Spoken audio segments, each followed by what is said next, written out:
S Okay, hello. I'm here again with Tom Rosman. We're talking about Tom's Russman. It's well, I say Russman. Rosman, but he says Rosman. Russman. So yes, we're talking about my mom, Sharon Kinsley. Well, we'll talk about her later. Well, you were saying something when that's another story. the internet here cut us off. No. Let's go back to the early days. About Sandusky. Because I always had to have a job. What was my How first? old were you when you had that job, Dad? 10 years old. You were 10 years old? 10 or 11. I went out and passed papers. Yep, I had a paper route. I Was made it money. a pretty nice area of town? No, it was my area of town. It wasn't particularly nice. Small towns. It wasn't on the main street. No, I didn't deliver on the main street. I don't know who did the main street, but I go up to the Daily Chief Union, which was the name of the newspaper, and pick up my newspapers. And that's in the day of linotypes. Look up linotypes. Linotypes. Linotype. Linotypes. Yeah, look up linotypes, and you'll see how Did newspapers. you help set those? No, I did Did you not. have to I was wait not a until they set them? I was not a linotype operator. I was. Because you were only 10 years old. I was 11, 12 years, whatever it was. I was a newspaper boy. So I would come into the back of the Daily Chief Union building, which is on Sandusky Avenue, next to the Star Theater, which are probably all gone now. And at any rate, the Daily Chief Union's still there. They don't print the paper. They had a printing press in the back. A small printing press, big enough. I mean, big enough that they could turn out a 5 or 10 page daily paper in the evening. And I would pick up my papers there and get on my bicycle, which the Daily Chief Union was uptown. And I'd go on my bicycle and head off for my route, which was in the eastern part of town. And I would deliver us 30 or 40 papers. Didn't take me long. It was probably it was spread out, maybe a mile, mile and a half. Gave me my exercise, which I didn't think about at that time. That was my first job. You were 11 or 12. 11 or 12 or 13, something like that. And then I went on from there. I always had to have a job. Remember, I said that. I always had to have a job. So I went on then and became a baker. Yeah, I became a baker. Of what? A baker. I had a job at Neumeister's Bakery. Neumeister's Bakery. In Upper Sandusky. In Upper Sandusky, which was a big bakery. It was also a commercial bakery, which is kind of interesting in a small town like Upper Sandusky. But at any rate, I worked there, and I did a number of things. The first job I had was to go up and fill a big tank on the third floor with water. I have no idea why. I don't have any idea why. I can only tell you this. There was another guy that had the same job that I had about 10 years before me, thereabouts, and his name was What was his name, Neil Armstrong. Which Neil Armstrong was that? Yeah, that's the one that walked on the moon. Was he the first man in space? No, we walked on the first man to walk on the moon. So I did not know Neil Armstrong. Actually, I did.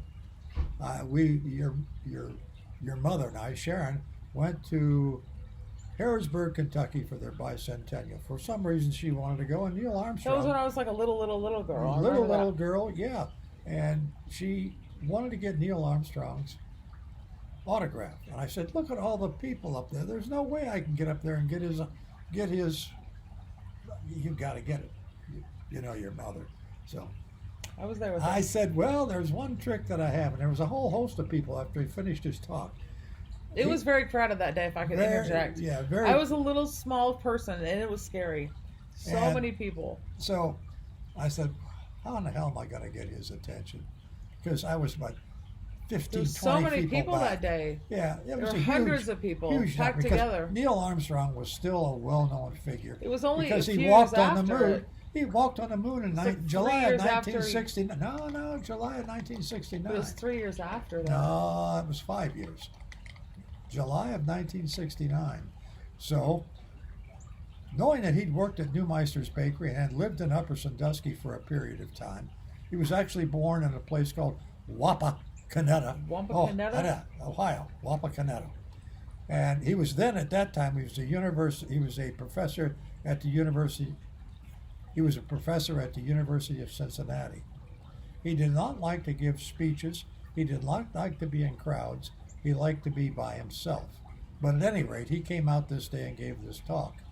And I was standing way back in the back, and I raised my hand and said, Neumeister's Bakery.